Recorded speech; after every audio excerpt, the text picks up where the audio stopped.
तो हेलो दोस्तों, मेरा नाम है मयंक। आप देख रहे हैं ट्रांसफॉर्मेशन विद एजुकेशन चैनल। स्वागत है आपका हमारे इस ट्रांसफॉर्मेशन विद एजुकेशन चैनल में। So friends, today we are going to study about our international relation subject. So the videos of international relation was halted because I was mainly focusing on the videos of interesting facts, and as you have seen that my recent videos are on only on interesting facts, but the international relation subject that I started. So on the starting day of the first video, means that on the starting day of the international relation subject, I have told you that we will cover all the topics in the international relation.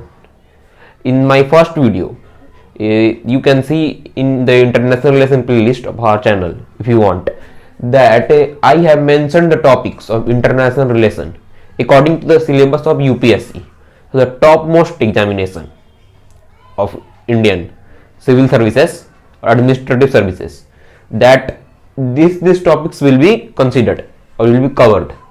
So I have told you that you need not to worry, because I will focus on every topic and I will focus on in detail. So many people will believe that I have not kept my word, but I have kept my word. मतलब मैंने अपने जो कहा था वो मैं कर रहा हूँ, क्योंकि ये वीडियोस थोड़े दिन के लिए रुक गई थी, लेकिन इसे हम ऐसा नहीं था कि हमने उसे रोक दिया था। तो आज हम उसको फिर शुरू कर रहे हैं और अभी से हम कंटिन्यू करेंगे इंटरनेशनल रिलेशन को, क्योंकि इसको ज़्यादा दिन तक ऐसे हार्ड रखना वो ठीक नहीं है। और इस बार हो गया, लेकिन अगली बार से ये सब ज़्यादा दिन होल्ड नहीं करेंगे इंटरनेशनल रिलेशन को। तो इन माई लास्ट वीडियो हमने फोकस किया था नेहरू पीरियड तक। We have focused till Nehru period about 1962 Indo China war, कि what was the impact of Indo China war on India. I have also told you that the demise of Nehru, our first prime minister, was because of the Chinese betrayal. China का जो धोखा हुआ था, जो उन्होंने नारा दिया था हिंदी चीनी भाई भाई, लेकिन चाइना ने उनके पीठ पे छोड़ा घोपा, और चाइना ने जो अटैक किया इंडिया पे, उसकी वजह से उनको बहुत, मतलब देश में भी उनके खिलाफ बहुत आउटरीच था। और उसके अलावा उसके बाद उन्होंने, इसलिए उन्हें थोड़ा सदमा लगा और उसकी वजह से उनकी मृत्यु हो गई। तो ये तो बात हमने बताई थी। फिर हमने बताया था कि इंडो चाइना वॉर में कौन विक्टोरियस था। तो उसमें 1962 के वॉर में तो चाइना विक्टोरियस था, और हमने ये स्टैटिस्टिक्स के हिसाब से भी बताया था। We have told you about statistics, about the strength of each army, strength of Indian army, strength of Chinese army, strength or casualties and losses. So according to that statistics, Chinese victory was justified. But I have also told you that in 1967 another conflict, bloody conflict, was held between India and China, and in that conflict India emerged victorious, and that was also on pure proof, on statistics, on logistics, about that what is the strength of each country. In 1967 bloody conflict, the strength of China was still high, still more than India, but the casualties were more on Chinese side than India. So I have also told you that if the 1967 bloody conflict, if the 1967 bloody conflict will go on, मतलब थोड़े दिन वो और चलता, तो वो 1962 Chinese war का हम लोग रिवेंज ले लेते। पर ठीक है, वो उसी समय रुक गया। उसके बाद भी बहुत सारे स्टैंड ऑफ हुए चाइना के साथ, जैसे कि बहुत सारा स्टैंड ऑफ था सिक्किम को लेकर। तो उसमें भी वो डिप्लोमेटिक स्टैंड ऑफ था। डिप्लोमेटिक स्टैंड ऑफ मीन्स कि उसमें खून खराबा नहीं हुआ, ब्लडलेस कॉन्फ्लिक्ट था। अभी जो डोकलाम विवाद हुआ था, डोकलाम कॉन्फ्लिक्ट, वो भी ब्लडलेस कॉन्फ्लिक्ट था। जो अभी पैंगोंग त्सो लेक में हुआ था, तो उसको हम ब्लडी कॉन्फ्लिक्ट बोल सकते हैं, क्योंकि उसमें थोड़ा सा झड़प हुआ था इंडिया और चाइना की फौज के बीच में, जिसकी वजह से इंडियन साइड में भी कैजुअलिटीज हुई थी और चाइनीज साइड में भी कैजुअलिटीज हुई थी। हाँ, the fact is that the China casualties in the recent developments are more than India. So India revealed their number of casualties, number of men killed, but China did not reveal. But the neutral sources claimed according to Indian sources also and according to neutral sources also, they claim that the casualties on Chinese side is more than India. So these are on the India-China relations about it. Now we will talk about war of 1965 against Pakistan. War of 1965 against Pakistan. We will talk about it. इसमें हम लोग क्या बात करेंगे war of 1965 में? we will not talk about war of 1965. हम यहाँ पे बात करते हैं जब जवाहरलाल नेहरू की मृत्यु हो जाती है वॉर के कुछ दिनों बाद, तो फिर इंडिया में मतलब एक क्राइसिस रहता है कि कौन पीएम बनेगा, हु विल बिकम पीएम। तो उस पीएम बनने में रेस में सबसे आगे कौन होता है? मोरारजी देसाई, जो कांग्रेस के सेकंड बेस्ट थे नेहरू के बाद, पर वो थोड़े राइट विंग लीडर थे। राइट विंग मतलब थोड़ा सा वो राइट विंग आप समझ ही रहे हैं, वो थोड़ा सा वो सेकुलर किस्म के नेता नहीं थे, राइट विंग इन्फ्लुएंस्ड थे। तो जब उन्होंने देखा when they saw that the Congress working committee, Congress क्योंकि उस समय आईएनसी की सरकार थी, जवाहरलाल नेहरू, लाल बहादुर शास्त्री सभी कांग्रेस के नेता थे। तो उन्होंने देखा कि अगर मोरारजी देसाई एक बहुत कद्दावर नेता है, he is very able leader और very influential leader, if he will become the PM of our country then the Congress board will not influence him. Congress उस समय चाहती थी कि एक कठपुतली जैसा पीएम बने, मतलब जो प्राइम मिनिस्टर के नाम कांग्रेस देश को चलाए, वो प्राइम मिनिस्टर एक्चुअली देश को ना चलाए ऐसे। तो वो चाहते थे कि किसी ऐसे पीएम को बनाया जाए जो मतलब कांग्रेस के जो अध्यक्ष हैं, कांग्रेस का जो कार्यकारिणी बोर्ड है उसकी बात हमेशा माने, अपना डिसीजन खुद ना ले, इन्फ्लुएंशियल लीडर ना बन पाए। कांग्रेस ऐसे चाहती थी प्राइम मिनिस्टर। मोरारजी देसाई वैसे आदमी नहीं थे। Morarji Desai was not such type of man to become a puppet of the hands of Congress working committee. So they decided not to make Morarji Desai PM. Instead they decided to make Lal Bahadur Shastri PM. तो लाल बहादुर शास्त्री को वहां पे PM बनाया गया। लाल बहादुर शास्त्री भी कांग्रेस के नेता थे, उस समय उनका कद मतलब था, तो कोई PM बनता है उनका एक नेता, लेकिन वो उतने कद्दावर जैसे नहीं थे, उतने कद्दावर नहीं थे जितने मोरारजी देसाई थे, जिसकी वजह से लाल बहादुर शास्त्री को पीएम बनाने का जो चॉइस था वो बहुत लोग को एक सरप्राइज लगा, outside the Congress party also और within the Congress party also. Morarji Desai को बहुत बुरा लगा था, पर उन्हें किस तरह पैसिफाई कराया गया कि कुछ मतलब उनको कुछ समझा के पैसिफाई कराया गया। बाद में मोरारजी देसाई मान गए। सो फिर Morarji agreed. So Lal Bahadur Shastri became the PM. जब लाल बहादुर शास्त्री पीएम बनते हैं तो उस समय कांग्रेस वर्किंग कमेटी को क्या लगता है कि लाल बहादुर शास्त्री उनके हाथ की कठपुतली बनेंगे। लाल बहादुर शास्त्री के पीरियड के कुछ इंपॉर्टेंट जो वर्क्स हैं वो हैं जैसे कि उन्होंने व्हाइट रिवॉल्यूशन को बढ़ावा दिया, he encourage white revolution. Verghese Kurien the founder of Amul, जो व्हाइट रिवॉल्यूशन लाने के जनक का है, father of white revolution in India, Verghese Kurien से उन्होंने मीटिंग की और बोला कि जो उन्होंने अमूल किया है, अमूल का जो कॉन्सेप्ट लाया है उसको पूरे ऑल इंडिया में लाने के लिए। उसके बाद से ही उन्हीं की मीटिंग के बाद से ऑल इंडिया मतलब वो डेयरी का जो बोर्ड था उसको हमने बनाया, और जिसकी वजह से आज इंडिया में दूध की कमी नहीं होती। वर्गीस कुरियन की मीटिंग की उन्होंने ही continued another work is he continued the socio-welfare schemes and economic policies of Jawaharlal Nehru, which aimed to provide poor people much needed relief. So उन्होंने ये काम किए। तो 1964 में he became the PM. PM बनते हैं। 62 में वार खत्म हुआ, 63 तक के लास्ट में 63 तक नेहरू जी जा चुके थे, 64 में he became the PM. So when he became the PM, the first thing he battled the food crisis in India. Bharat खाद्यान्न संकट से गुजर रहा था। भारत खाद्यान्न संकट से गुजर रहा था और उस समय इंडिया में खाद्यान्न इतनी कमी थी कि इंडिया को गेहूं चावल आयात करने के लिए अमेरिका से आयात करना पड़ता था। गेहूं चावल अमेरिका से आयात करना पड़ता था, मतलब अमेरिका से मंगवाना पड़ता था, तब हम लोग की खाना मिलता था यूएस से। तो यूएस भी हमेशा धमकी देते रहता था कि अगर नहीं देंगे तो वो चावल बंद कर देगा, गेहूं देना बंद कर देगा हम लोग को, they will give. So food crisis, then he, so तब उन्होंने ये नारा दिया था, जय जवान जय किसान। और उसी समय वहां पे उन्होंने बागबानी में अपने जो पीएम हाउस होता है, प्रधानमंत्री आवास, उनका जो बाग होता है, फूल खिलते हैं, तो वहां पे उन्होंने सब फूल को हटवा दिया। सुंदर सुंदर फूल होते हैं, फॉर खूबसूरती के लिए लगाए जाते हैं कि पीएम आवास लगे कि पीएम आवास है, वहां से हटा के उन्होंने वहां पे भी खेती करना चालू किया, करवाया।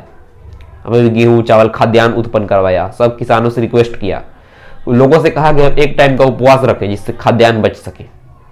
बहुत, अब आप सोचिए कि प्राइम मिनिस्टर ऑफ इंडिया उस समय वो बोल रहे हैं कि आप सब इंडिया के सब लोग एक टाइम का उपवास रखें जिसकी वजह से खाद्यान्न बचे। तो what was the condition in that time of India, उस समय की कंडीशन से। तो we have better that type of condition and today we are, by the God's grace we are self dependent on wheat and rice, मतलब जो खाद्यान्नों में हम सेल्फ डिपेंडेंट हैं अब, थैंक्स टू ग्रीन रिवॉल्यूशन, और दूध में भी थैंक्स टू व्हाइट रिवॉल्यूशन। तो बातें, तो जब उन्होंने ये शुरू किया, वर्गीस कुरियन, सॉरी नॉट वर्गीस कुरियन, उस समय पाकिस्तान हमारा all time ally, not ally, कुछ लोग कहेंगे ऑल टाइम अलाई बोल रहे हैं, लेकिन बात वही है, पाकिस्तान को ये बहुत गोल्डन अपॉर्चुनिटी लगा कि इंडिया अभी अभी 1962 के वॉर से निपटा नहीं है, हार के आया है, 3 साल ही हुए थे ना 1965, और अभी भी खाद्यान्न संकट भी चल रहा है। देश का प्राइम मिनिस्टर बोल रहा है कि एक टाइम का उपवास रखो। So the Pakistanis thought that it was a golden opportunity to launch an attack on India and to claim the Kashmir, because in 1947 when they infiltrated Kashmir, they managed to take only 1/3 part of Kashmir, LOC, इसको LOC मान लिया गया है। So they want to take the whole Kashmir with themselves. They thought that the Kashmiris are not happy with the Indian leadership, Indian government. So if we will infiltrate in Kashmir, then the outrage of people which was burning inside them will come out, and the people, the Kashmiris people will revolt against Indian government, and the Kashmir will be on Pakistan side. They thought like that, Pakistan. So the Pakistan attacked on India in 1965. तो इतने सारे जो factors थे कि जब हम लोग बहुत कमजोर थे तब पाकिस्तान ने अटैक किया हम पर। 1962 की वजह से हम लोग हारे हुए थे, देश का सिर नीचे था, प्राइड नीचे हो गया था, युद्ध में हार गए थे। उसके बाद हमारे पास ऊपर से खाद्यान्न संकट थे, अमेरिका बार धमकी दे रहा था, उस समय अमेरिका पाकिस्तान का लाई था, और ये 1965 में भी पता चला। कैसे पता चला देखिएगा आप, अभी वी विल सी दैट। अब हम बात करते हैं वॉर ऑफ 1965 में क्या हुआ। तो जब पाकिस्तान ने इतने सारे अपॉर्चुनिटीज देखे कि एकदम अभी वॉर से हारा हुआ देश है, खाद्यान्न संकट चल रहा है, कुछ भी नहीं इस देश के पास, चल, और main thing the support of international community is on Pakistan side, because the America support is on Pakistan side. So the literally if America supports any country, literally the whole world community except some countries like Russia, USSR and some Soviet countries, except all the countries support that country, because America is the most powerful country of the world today. तो अब war of 1965 हुआ। कैसे शुरू हुआ ये बताते हैं हम आपको। 5 अगस्त 1965, 5 अगस्त 1965 से 23 सितंबर 1965 तक चला। On 5 August 1965, 26,000 to 30,000 Pakistani armies, dressed like the civilians, invaded the Kashmir. वो कश्मीर में घुसने लगे, और ये पाकिस्तान ने उस ऑपरेशन को नाम दिया था ऑपरेशन जिब्राल्टर, जो कि वो कश्मीर को ले लेंगे, इनका मेन एम था ये जिब्राल्टर। तो ऑपरेशन जिब्राल्टर लॉन्च किए गए, तो वहां के जो लोकल लोग थे उन्होंने इंडियन गवर्नमेंट को सूचित किया, इंडियन आर्मी को। इंडियन गवर्नमेंट ने उसका रिटेलिएशन शुरू किया। रिटेलिएशन में इंडियन गवर्नमेंट को बहुत हद तक सफलता मिली, इंडियन आर्मी को, पर then Pakistan applied their master stroke. Pakistan ने तब क्या किया, पाकिस्तान ने वहां पे टैंक्स, एरियल वॉरफेयर शुरू किया और they are leading in that war. अब देख सकते हैं कि 5 अगस्त से जब शुरू हुआ, तो अब एरियल वॉरफेयर के बारे में हम बाद में बात करते हैं, अभी हम बात करते हैं लैंड वॉरफेयर में क्या हुआ। पाकिस्तान के पास टैंक्स थे, वो अमेरिकन टैंक्स थे जो that America had given them. Pattern tanks का नाम सुना होगा, 1971 के वार में उसी पैटर्न टैंक्स का इंडिया ने धज्जी उड़ा दिया था। तो फिर अमेरिका में एक कमेटी बैठी थी, पर वो हम 1971 के वार में जब डिस्कस करेंगे तब देखेंगे। अभी 1965 वार में भी पैटर्न टैंक्स यूज किए उन्होंने। तो उसमें उन्होंने जो पैटर्न टैंक्स यूज किए उन्होंने सेबर जहाज यूज किए अपने। तो उस जहाजों के कारण ही इंडिया लीड नहीं कर पा रहा था, पाकिस्तान लीड कर रहा था, इंडिया बैकफुट पे था। मतलब समझ लीजिए कि अगर वैसे वार चलते रहता तो India could lose Kashmir, India Kashmir को लूज भी कर सकता था।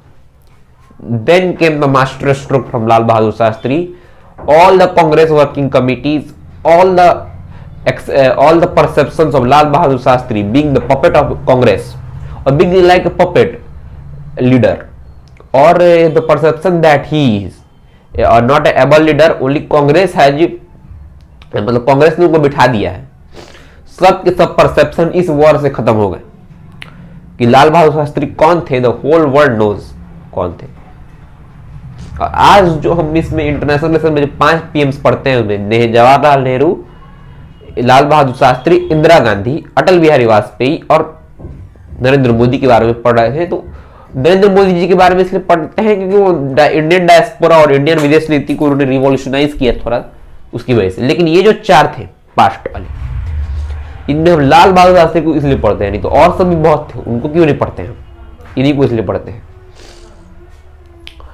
तो अब क्या हुआ, Lal Bahadur, then the Indian army chief सबने मीटिंग किया, बोला कि ये गलत हो रहा है, इंडिया हार जाएगा ये वॉर लाल बहादुर शास्त्री के साथ। शास्त्री जी ने बोला कि Shastri ji asked that the Pakistan border cross करके आया है, मतलब एलओसी साइड हुआ था, वो क्रॉस करके अंदर आया है ना, यानी इंटरनेशनल बॉर्डर क्रॉस करके अंदर आया है कश्मीर में अटैक करने। So if Pakistan can cross the international border, why can't we? A turning point in that war. Why can't we? And before this meeting, let me know you, Pakistan had launched another attack that called Operation Grand Slam. क्योंकि operation Gibraltar को fail कर दिया था India ने। जब operation Gibraltar fail होता है तब उन्होंने अपने टैंक्स वॉरफेयर को यूज किया, जिसकी वजह से इंडिया बैकफुट पे आ गया। क्योंकि इंडिया के जो टैंक्स थे वो रशियन और ब्रिटिश के मतलब मिक्स्ड टैंक्स थे, पर अमेरिकन टैंक्स थोड़े उनसे ज्यादा सुपीरियर थे। ग्रैंड स्लैम लॉन्च किया उन्होंने। तब उन्होंने कहा कि अखनूर एक शहर था J&K में, अभी भी है जम्मू एंड कश्मीर, अखनूर, उस पर कब्जा करने के लिए। अखनूर एक स्ट्रेटेजिकली वेरी इंपॉर्टेंट सिटी था, क्योंकि अगर इस पे पाकिस्तान का कब्जा हो जाता तो होल कश्मीर से जो इंडिया का कॉन्टेक्ट है इंडियन आर्मी का, वो पाकिस्तान रोक सकता था, कम्युनिकेशन, जिसकी वजह से लिटरली पाकिस्तान के कब्जे में हो जाता Kashmir. So India retaliated and very strongly retaliated because they know if Akhnur was gone, everything is gone. So उन्होंने ग्रैंड स्लैम पे बहुत रिटेलिएट किया। जब ये अखनूर पे कब्जा करने जा रहे थे 1 सितंबर को, तब 1 सितंबर से उन्होंने ऑपरेशन ग्रैंड स्लैम लागू किया। तब इंडिया को लगा कि अब कश्मीर जा सकता है हाथ से, Indian army thought. Then they meet, उन्होंने मीटिंग किया किसके साथ, they meet with Lal Bahadur Shastri, obviously the Prime Minister of India. So the Lal Bahadur Shastri thought that if Pakistan can cross the international border and attack on us, and this is not our mistake, हमने कुछ उनको भड़काया था, उकसाया था, ऐसा कुछ नहीं था, वो खुद से आए थे। क्यों आए थे? क्योंकि हमारी स्थिति खराब थी, 1962 में चाइना से हारे थे, खाद्यान्न संकट था, उसलिए। तो जब वो आ सकते हैं तो हम क्यों नहीं जा सकते हैं? इंटरनेशनल कम्युनिटी क्या कह पाएगी? अमेरिका भी कितना भी पाकिस्तान का सपोर्ट करेगा, क्या बोलेगा? ये थोड़े कह सकता है कि इंडिया पहले गया था, उसको कहना ही पड़ेगा कि पाकिस्तान पहले आया था, एलओसी क्रॉस करके आया था। तो इंडिया में जब क्रॉस करेगा तो कोई सवाल नहीं उठेंगे, और सवाल उठ भी गए तो क्या हुआ? सवालों के डर से कश्मीर थोड़े जाने दे सकते हैं। तो इसलिए उन्होंने कहा we will also cross LOC. LOC not मतलब we will also cross the international border. So he open another side of border, Punjab border. उन्हें पंजाब साइड का जो बॉर्डर था वो खोला और घुस गए इंडियन आर्मी अंदर। दे कैप्चर्ड, वहां पे एक बीआरबी कैनल है, इसको हम इक्शोगिल बोलते हैं कैनल। वहां पे एक भीष मतलब बहुत वॉर हुआ। तो फर्स्ट टाइम जब वॉर हुआ तो इंडियन आर्मी को मतलब पाकिस्तान ने वहां पर रोक दिया वहां से। बट वहां के जो मेजर जनरल थे इंडिया के, निरंजन प्रसाद नाम था प्रोबेबली, उन्होंने वापस अटैक किया और वहां पे जीत लिया वहां पे। उसके बाद दे आर पाकिस्तान की वहां पे कितनी फजीयत हुई, what was the case of Pakistan in that condition, कि पाकिस्तान एग्रेस्ट, पाकिस्तान ने अपना पूरा जो एग्रेशन था वो ग्रैंड सलाम में लगा दिया था कश्मीर साइड में। अब now the strategy of India was that to attack Pakistan southwards, जिसकी वजह से पाकिस्तान को अपनी सेनाएं बांटनी पड़ेगी, क्योंकि अब अगर कश्मीर में से पूरी सेना लगा देंगे, आपने पंजाब बॉर्डर पे कुछ किया ही नहीं है, इंडिया पंजाब से घुस रहा है अंदर लाहौर की तरफ। तो जब लाहौर की तरफ इंडिया घुसेगा, इंडिया जाएगा और पाकिस्तान उधर से आएगा, तो पाकिस्तान को तो रोकना पड़ेगा इसको, तो वो अपनी सेना को बांटेगा, जिसकी वजह से इंडिया को यहाँ पे एज मिलेगा, यहाँ पे ये स्ट्रेंथ कम होगी पाकिस्तान की, फिर इंडिया इधर से। और इंडियन आर्मी का मोरल उस समय हाई हो गया जब लाल बहादुर शास्त्री ने डिसाइसिव निर्णय लिया कि we will cross the international border. उस समय बहुत लोग को लगा कि ये विश्वास नहीं हुआ कि ये निर्णय ले सकते हैं, क्योंकि इंटरनेशनल बॉर्डर को क्रॉस करना वॉर में भी बहुत बड़ा चीज होता है और इंडिया ने कभी इतना प्रोग्रेसिव स्टेप नहीं लिया था 47 से लेकर 65 तक में। 62 में भी इंडिया ने प्रोग्रेसिव स्टेप लिया होता तो हो सकता था कि अक्साई चीन इंडिया के पास होता, क्योंकि जब जवाहरलाल नेहरू ने asked support from the western countries, तो द अमेरिका, फ्रांस, ब्रिटेन, ये सब ने सपोर्ट दिया था इंडिया को। They have sent their fighter craft, they have sent their pilots, मतलब उन्होंने सपोर्ट दिया था, आर्म्स एम्यूनिशन दिए थे इंडिया को चाइना से लड़ने के लिए। तो जैसे ही आर्म्स और एम्यूनिशन इंडिया के पास आए वेस्टर्न कंट्रीज के, चाइना ने एक तरफा युद्ध विराम घोषित किया। तो उस समय अगर इंडिया चाहता तो अमेरिका के वेस्टर्न कंट्रीज के वेपन से चाइना पे अटैक करके अक्साई चीन ले सकता था, लेकिन उस समय नेहरू जी ने सोचा कि वेस्टर्न कंट्रीज पे भरोसा करना उतना अच्छा नहीं है और प्लस अब वॉर खत्म हो गया तो वॉर खत्म ही करो। वैसे भी उनको सदमा लगा हुआ था कि चाइना ने अटैक किया, तो खैर वो निर्णय नहीं ले पाए, तो ये प्रोग्रेसिव स्टेप नहीं ले पाए। पर यहाँ पे लाल बहादुर शास्त्री ने प्रोग्रेसिव स्टेप लेते हुए पाकिस्तान पे अटैक करने के लिए पंजाब का बॉर्डर खोला।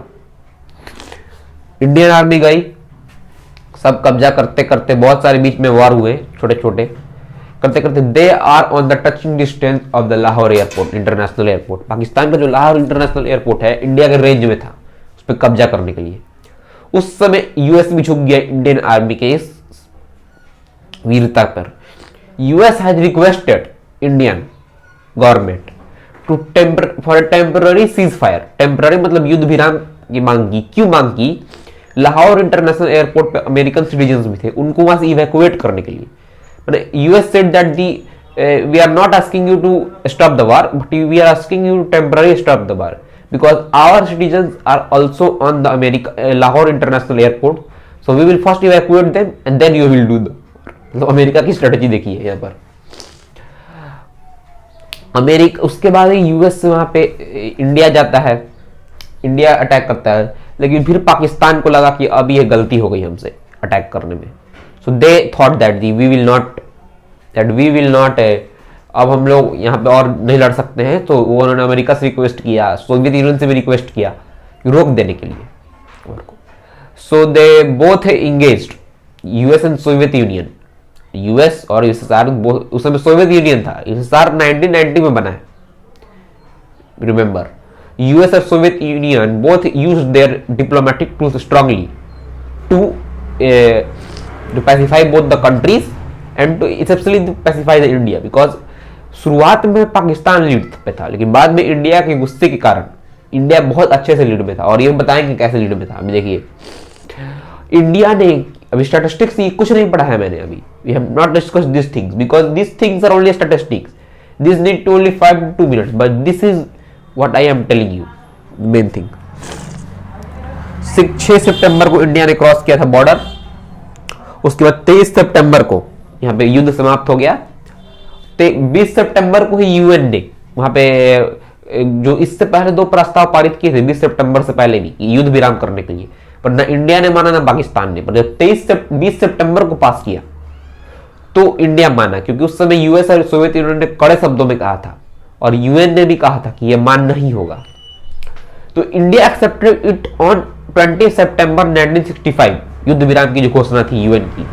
But Pakistan for as usual dramatics, कुछ ड्रामा किया, उन्होंने धमकियां दी कि हम ये युद्ध करेंगे, वो युद्ध करेंगे। यू हैव ऑल्सो, अब यूट्यूब पे देख सकते हैं लाल बहादुर शास्त्री जी का संबोधन जब युद्ध विराम हुआ था, उसमें उन्होंने कहा है कि पाकिस्तान के फॉरेन मिनिस्टर ने धमकी दी है, आर्मी चीफ से धमकी दी है। उन्होंने ये भी कहा था कि हम तो शांति चाहते हैं, लेकिन अगर इंडिया और पाकिस्तान की तरफ से कोई हिमाकत की जाएगी तो we will retaliate them strongly. यहां पर उन्होंने 23 सितंबर 1965 में पाकिस्तान ने भी माना और युद्ध खत्म हो गया। The war ended. So the war was tilted in India's favor. So you can say that you will have to say that this war ended in India's victory. पर एक डिसाइसिव विक्ट्री नहीं हो पाई, क्योंकि उस समय इंडिया की स्थिति कमजोर थी। इंडिया की स्थिति बहुत कमजोर थी और उसके बावजूद हम ये युद्ध जीते। वेरियस बेनिफिट्स भी इस युद्ध से जीतने से हुए। इंडियन आर्मी का मोरल वापस से हाई हो गया और कि जो चाइना से हार का जो एक गिल्ड था, एक जो शर्म थी, मतलब एक बात कह सकते हैं, वो खत्म हो गया।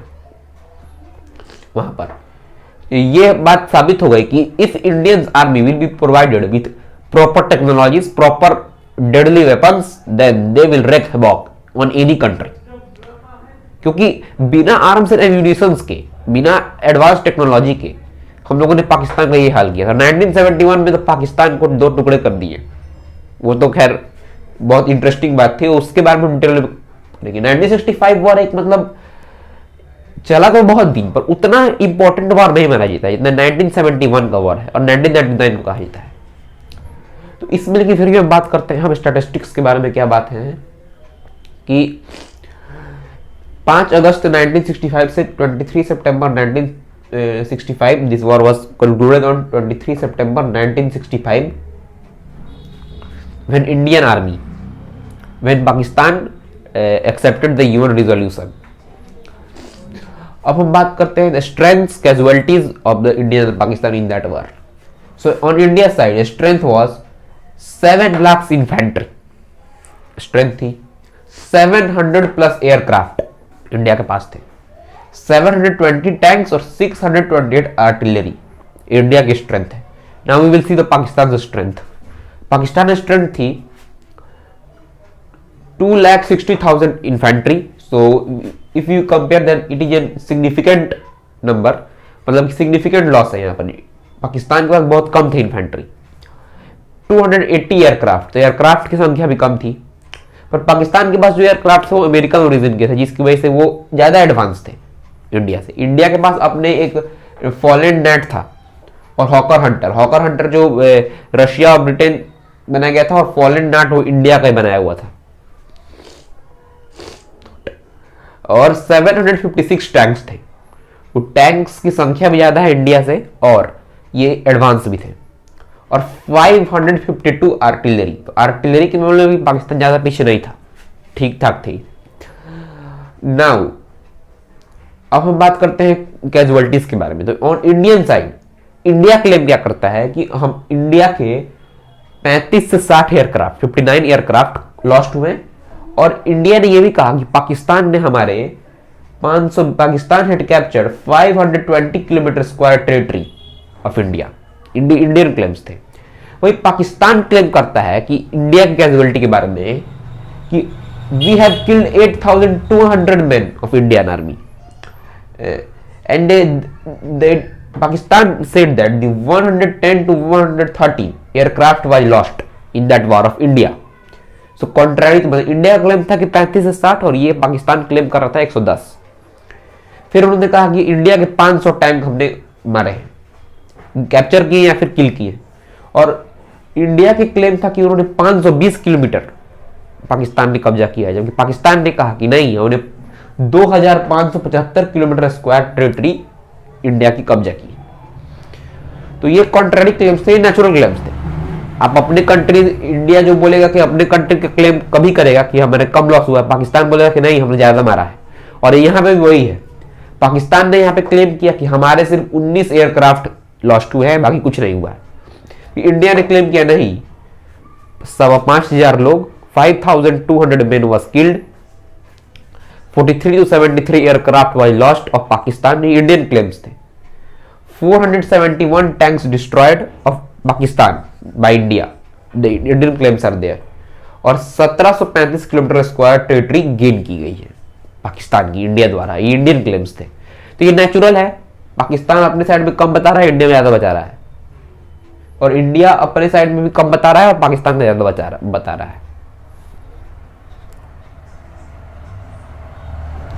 सो अब यहाँ पे हम बात करते हैं, we will talk about that what were the neutral claims, क्योंकि Indian claims Pakistani claims, so you will talk about that. ये तो अपने अपने कंट्रीज को बचाव के लिए कर रहे हैं।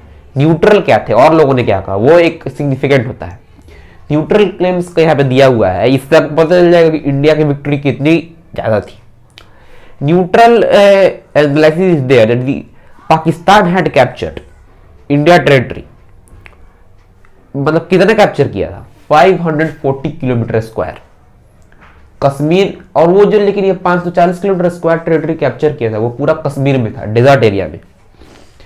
जबकि इसने क्या कहा कि इंडिया के बारे में कहा गया कि इंडिया ने पाकिस्तान के 1920 किलोमीटर स्क्वायर, 1920 किलोमीटर स्क्वायर पे कब्जा किया है। और उस and they have captured Sindh, Lahore, Sialkot और कश्मीर के कुछ रीजन्स को। They are most fertile regions Pakistan. तो इंडिया ने पूरी उपजाऊ जमीन पे कब्जा किया था पाकिस्तान के, जबकि पाकिस्तान ने प्राइमरीली डिजर्ट एरिया पे कब्जा किया था इंडिया के, और ज्यादा कब्जा भी नहीं किया था। इंडिया ने उससे लगभग 4 गुना ज्यादा कब्जा किया था। सो इंडिया की विक्ट्री यहां से दिखाई देती है। उसके बाद ये वॉर खत्म कैसे हुआ, तो जनवरी 1966 में बहुत सारे डिप्लोमेटिक टूल्स के इस्तेमाल के बाद ताशकंद में सोवियत यूनियन ने, उस समय ताशकंद सोवियत यूनियन का पार्ट था, अब उज्बेकिस्तान का पार्ट है, वहां पे एक समझौता करवाया जहां पर पाकिस्तानी प्रेसिडेंट और Indian prime minister both signed Tashkent declaration.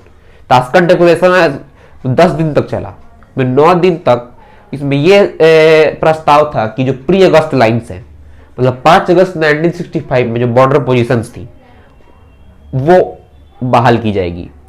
लाल बहादुर शास्त्री से no, we will not give any inch to Pakistan that we have captured. मतलब 2000 किलोमीटर स्क्वायर करीब जो हमने कब्जा किया है उनमें से 1 इंच भी पाकिस्तान को वापस नहीं करेंगे हम। Pakistan was the first country to launch against us, attack against us. We will not, हमने अटैक नहीं किया था, तो पाकिस्तान ने जब अटैक किया तो भुगतना भी उसे पड़ेगा। 9 दिन तक उन्हें सब समझाते रहे कि साइन कर दीजिए, साइन कर दीजिए, वो नहीं माने। पर 10वें दिन ताशकंद एग्रीमेंट में ही agreed. The sources said that there was a constant pressure from US and Soviet Union on Lal Bahadur Shastri, and at that time Indian condition was also not good. So Lal Bahadur Shastri had to sign on that pressure. लाल बहादुर शास्त्री के लिए मतलब ये बहुत public outcry हुआ, उनका कुछ विरोध भी हुआ, पर वो विरोध ज्यादा दिन तक चल नहीं पाया। मेरे ख्याल से 1 दिन भी नहीं चल पाया। क्यों नहीं, आपको बताएंगे। तो यहाँ पे साइन हुआ और इंडिया ने ये पूरी टेरिटरी लौटा दी 2000 किलोमीटर स्क्वायर पाकिस्तान को, और पाकिस्तान ने इंडिया को ये लौटा दी। तो यहाँ से ये बात खत्म हुआ। तो इस युद्ध का कोई परिणाम नहीं निकला। ये युद्ध हुआ सिर्फ लोगों की इसमें जान गई दोनों साइड के आर्मीज की, क्योंकि जब अपनी टेरिटरी लौटा दी, प्री अगस्त लाइन पे रखना था, तो पाकिस्तान ने लड़ाई क्यों की। For Pakistan has always been a Pakistan, so we will not talk about that. अब ये पब्लिक आउटक्राई लाल बहादुर शास्त्री के बारे में ज्यादा क्यों नहीं हो पाया, क्योंकि when on the 10th day of the Tashkent declaration he signed the declaration, sign किया, and he goes into his room, अपने रूम में आराम करने गए। पर हो सकता है कल और परसों इंडिया वापस आते ताशकंद से, और in the next morning his body was found, his dead body was found in his room. वहां पे उनकी मृत शरीर उनका पाया गया, मतलब वो मर चुके थे। बहुत सारी कॉन्स्पिरेसी थ्योरीज बनाई गई कि उनको पॉइजन किया गया था, खाने में जहर मिला के दिया गया था, वहां से कहा गया कि हार्ट अटैक आया था। इंडिया ने कभी भी इसका डिटेल डिस्क्लोज नहीं किया है, as that should destroy the foreign relations. बहुत सारे डिप्लोमेट्स थे, अगर बोलेंगे कि उनको जहर दिया गया था तो लोग बहुत सारे फॉरेन रिलेशन डिस्ट्रॉय होते, बहुत सारे सेंसिटिव इंफॉर्मेशन बाहर आ जाती। लेकिन बहुत सारी वहां से उन्हें कहा गया कि उन्हें हार्ट अटैक था। कुछ लोग ये भी कहते हैं कि जब उनका शरीर इंडिया लाया गया तो उनका शरीर नीला था, इसका मतलब पॉइजन किया गया था। तो बहुत सारी कॉन्स्पिरेसी थ्योरीज बनी है और वो कभी भी डिस्क्लोज नहीं हो पाया। I think that the mystery of the Lal Bahadur Shastri death was gone along with himself. So, but he established himself as an able leader. So that was the main summaries of Lal Bahadur Shastri. He protected the Pakistani invasion. He defends India from Pakistani invasion. और एक प्रसिद्ध dialogue है इस लड़ाई का कि पाकिस्तान जब India से लड़ाई कर रहा था, जब पाकिस्तान यहाँ पे लीड कर रहा था, कश्मीर में आ रहा था अंदर, जो पाकिस्तानी जनरल थे उन्होंने कहा था कि सुबह का नाश्ता हम श्रीनगर में करेंगे, सुनिएगा, और दोपहर का खाना हम अमृतसर में खाएंगे। मतलब हम कब्जा करते हुए श्रीनगर से अमृतसर में, पंजाब, और शाम को रात का डिनर करेंगे अमृतसर से चहलकदमी करते हुए, टहलते हुए हम दिल्ली में डिनर करेंगे। मतलब दिल्ली पे कब्जा कर लेंगे, किसी भी देश के नेशनल कैपिटल पे कब्जा कर लेंगे। किसी भी देश के नेशनल कैपिटल पे कब्जा करना एक बहुत बड़ा शर्म की बात है उस देश के लिए, बहुत बड़ी शर्म की बात है। तो उन्होंने ये कहा था कि हम शाम तक चहलकदमी करते हुए दिल्ली में डिनर करेंगे। मतलब बहुत आसान है कि चहलकदमी, टहलते हुए। सो व्हेन तो इसका जवाब कब दिया शास्त्री जी ने? So when Lal Bahadur Shastri has gone into Tashkent in January 1966, Tashkent Declaration में, so when all the international leaders were convincing Shastri ji to sign the Tashkent Declaration, he said that कि उन्होंने कहा था कि सुबह का नाश्ता श्रीनगर में करेंगे, दोपहर का खाना अमृतसर में खाएंगे, रात का खाना दिल्ली में करेंगे, वगैरह वगैरह। जब लाल बहादुर शास्त्री ने रेफरेंस किया उस डायलॉग में कि जब 6 सितंबर को इंडिया ने डायलॉग किया था, इंडिया ने इंटरनेशनल बॉर्डर क्रॉस किया था और लाहौर तक पहुंचने वाले थे। लाहौर मतलब कब्जा ही कर लिया था एक तरह से। तो लाल बहादुर शास्त्री ने कहा था कि उन्होंने कहा था कि हम सुबह का नाश्ता अमृतसर में करेंगे, सुबह का नाश्ता श्रीनगर में करेंगे, दोपहर का खाना अमृतसर में खाएंगे और रात का खाना दिल्ली में खाएंगे, वगैरह वगैरह। तो हमने सोचा उनको क्यों तकलीफ दे, हम ही चलते हैं लाहौर उनको खिलाने पिलाने के लिए। तो ये उनकी पूरी कॉन्सेप्ट था, लाल बहादुर शास्त्री की लेगेसी थी, जो ज़्यादा दिन तक चली नहीं, क्योंकि ताशकंद डिक्लेरेशन में उनकी लाइफ स्पैन समाप्त हो गया with that Tashkent declaration. So in that video we have studied about Lal Bahadur Shastri period, his contribution mainly in war of 1965 and his main decision of crossing the Indian border, international border on Pakistan side, that turned to be a turning point in that war. इसके बाद हम 1971 war के बारे में पढ़ेंगे, इंदिरा गांधी के period के बारे में पढ़ेंगे, क्या हुआ कैसे हुआ। इसी के साथ हम ये वीडियो पे समाप्त करते हैं। So please like, subscribe, please like, share and subscribe this video, and thanks for watching and keep watching.